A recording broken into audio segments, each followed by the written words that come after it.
Olá! Sabe aquela sensação de chegar numa cidade enorme, sem mapa, sem GPS?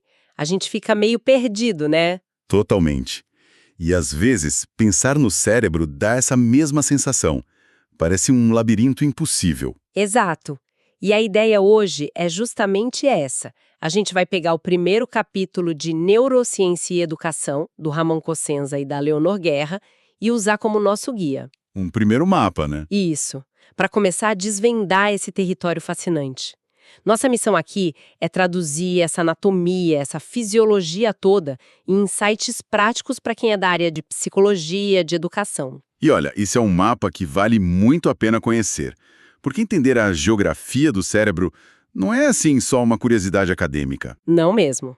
É a base para a gente entender como a gente percebe o mundo, por que a gente age de certas formas e, o ponto central aqui, como o conhecimento é construído. É o alicerce de tudo, né? Faz todo sentido. Então vamos começar pelo começo mesmo, a pergunta mais básica que o livro traz.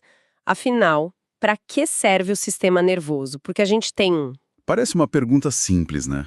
Mas a resposta é a chave de tudo. Todo ser vivo precisa interagir com o ambiente para sobreviver. Achar comida, fugir do perigo. Exato, encontrar parceiros.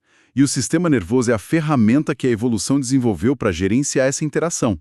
Ele é o nosso grande mediador com o mundo. Ok, então vamos desempacotar isso.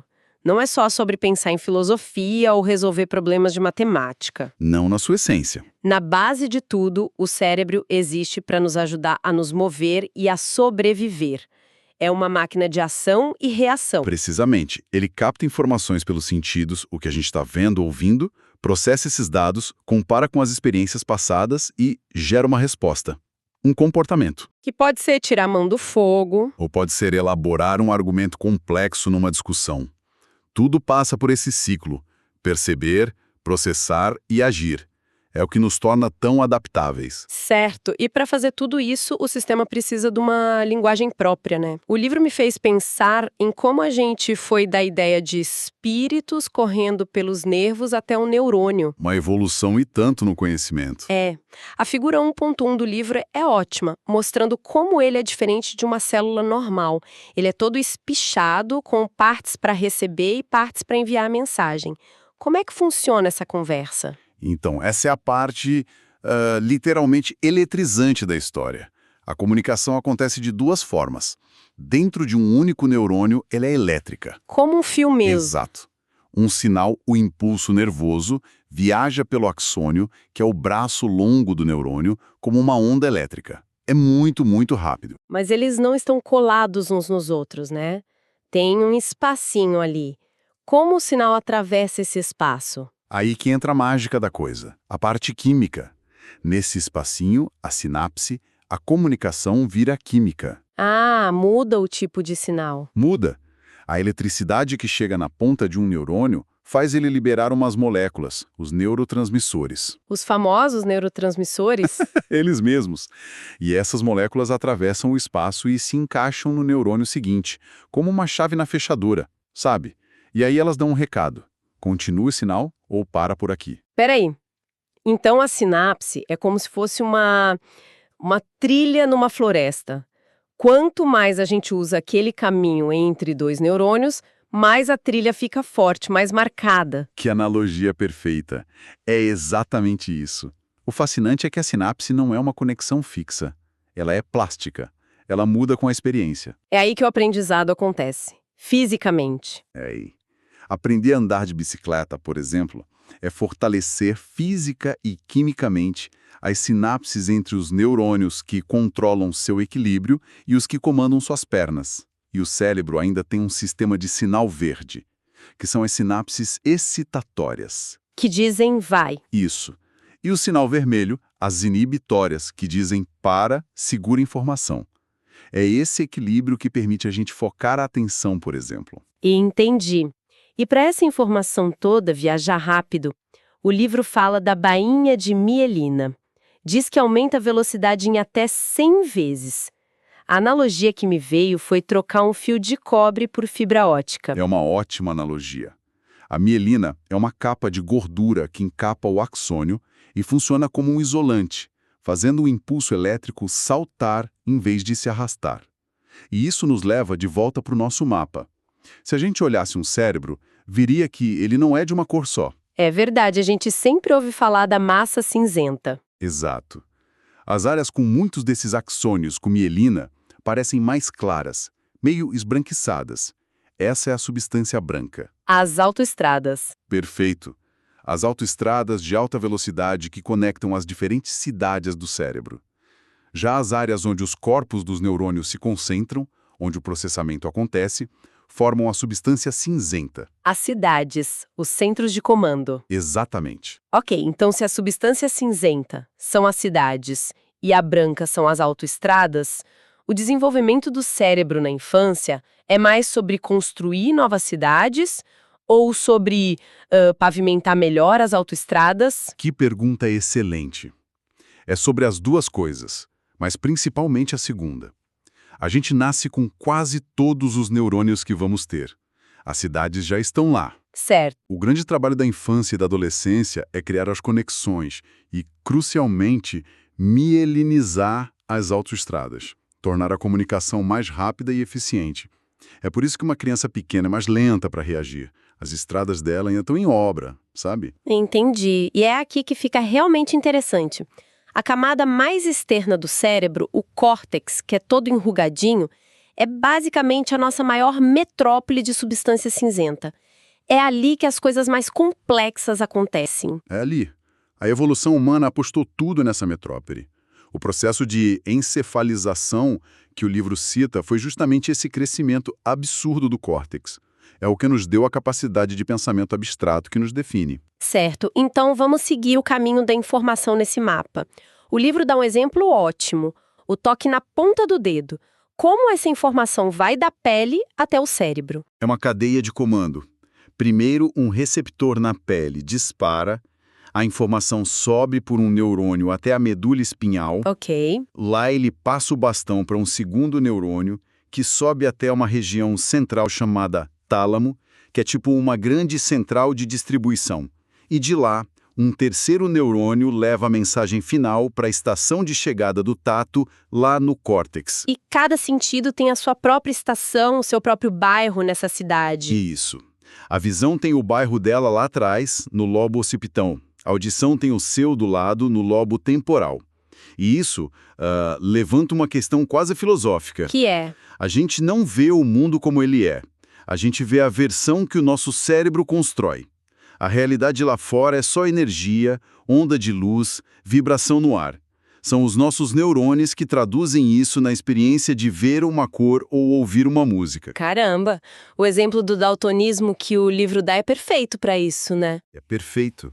Para uma pessoa daltônica, o mundo é diferente, porque o cérebro dela não tem as ferramentas para construir aquela cor específica. A realidade dela é outra. É muito louco de pensar. Tá, essa foi a via de mão única para dentro. E a saída? Como o cérebro manda o comando pra gente mexer o dedo que foi tocado? É o caminho inverso. Começa lá no córtex, numa área do lobo frontal, e o comando desce por uma cadeia de neurônios até o músculo dizendo, contraia. E aqui tem um detalhe curioso. Qual? O controle é cruzado. O hemisfério esquerdo do cérebro comanda o lado direito do corpo e o direito comanda o esquerdo. Ah, por isso que um AVC do lado esquerdo do cérebro pode paralisar o lado direito do corpo. Exatamente. A gente vê isso todo dia na clínica. Alguém tem uma lesão na cabeça do lado direito e não entende por que é o braço esquerdo que não se move. É um princípio básico da nossa fiação. Ok, então o nosso mapa já tem as estradas de entrada e de saída. Mas a maior parte do córtex não é só isso. São os bairros complexos, onde a informação é processada de verdade. E para entender isso, o livro apresenta o modelo do Alexandre Luria, que eu achei super útil. É um modelo muito elegante. Luria basicamente divide o córtex em uma unidade posterior, que recebe e analisa as informações, e uma anterior, que planeja e executa as ações. E dentro delas ele propõe uma hierarquia de 3 níveis. Áreas primárias, secundárias e terciárias. Certo. Vamos por partes. As primárias seriam os portos, os aeroportos da nossa cidade-cérebro. Perfeito. É onde a informação bruta chega e os comandos finais saem. A área visual primária recebe pontos de luz, linhas. A auditiva, as frequências. Se você tem uma lesão ali, o resultado é direto: cegueira, surdez, paralisia. A matéria-prima não chega. Ok. Mas como o cérebro sabe que aquele monte de pontos de luz é um rosto e não só manchas? Onde a mágica do reconhecimento acontece? Essa é a função das áreas secundárias. Elas ficam ao redor das primárias, e o trabalho delas é pegar aquela informação bruta e dar um sentido, organizar uma percepção. E isso levanta um ponto-chave. Qual? Sentir não é a mesma coisa que perceber. O livro dá o exemplo da agnosia visual, que é impressionante. Como funciona? A pessoa com lesão da área visual secundária, ela consegue ver. Os olhos funcionam. A área primária recebe a imagem de uma caneta, mas ela olha para o objeto e não faz ideia do que é. Nossa, ela perdeu a capacidade de decodificar o que vê. E o ponto crucial para a educação é que essas áreas se desenvolvem com experiência. A gente só reconhece uma caneta porque já interagimos com milhares delas. A percepção é construída. E, finalmente, o topo da hierarquia, as áreas terciárias. Seriam as sedes do governo, o centro de planejamento da nossa cidade. Exatamente. As áreas terciárias são as grandes integradoras. Elas pegam a percepção do que você vê, juntam com o que você ouve, conectam com memórias, com a linguagem e criam as funções mentais mais sofisticadas. Tipo o pensamento abstrato? O pensamento abstrato, a matemática, a nossa orientação no espaço. É o nível mais complexo de todos. Uau! E aqui vem o dado talvez mais importante para quem trabalha com educação ou psicologia. Essas áreas terciárias são as últimas a amadurecer. Elas só atingem o pleno funcionamento lá pela segunda década de vida, às vezes até mais tarde. E quais as implicações disso? São gigantescas. Quando a gente pede para um adolescente de 15 anos planejar o futuro, tomar decisões de longo prazo, estamos pedindo isso por uma parte do cérebro que está literalmente em obras. A autoestrada que conecta planejamento e controle de impulsos ainda está sendo pavimentada. Exato. Não é má vontade, não é rebeldia, é maturação neural. Entender isso muda tudo na forma de abordar um adolescente. A ideia que fica é que o cérebro não é um hardware que vem pronto. Ele se constrói e se reconstrói o tempo todo. O que tudo isso significa no fim das contas? Significa que a aprendizagem, que a gente às vezes trata como algo abstrato, é um evento profundamente biológico, físico. Aprender muda fisicamente o cérebro? Altera a estrutura do seu cérebro, fortalece sinapses, cria novas conexões. E essa construção é mais intensa justamente nessas áreas secundárias e terciárias, as que mais dependem da experiência. A gente esculpe o nosso próprio cérebro com as nossas vivências. É uma ideia muito poderosa. E nos deixa com uma reflexão final, né?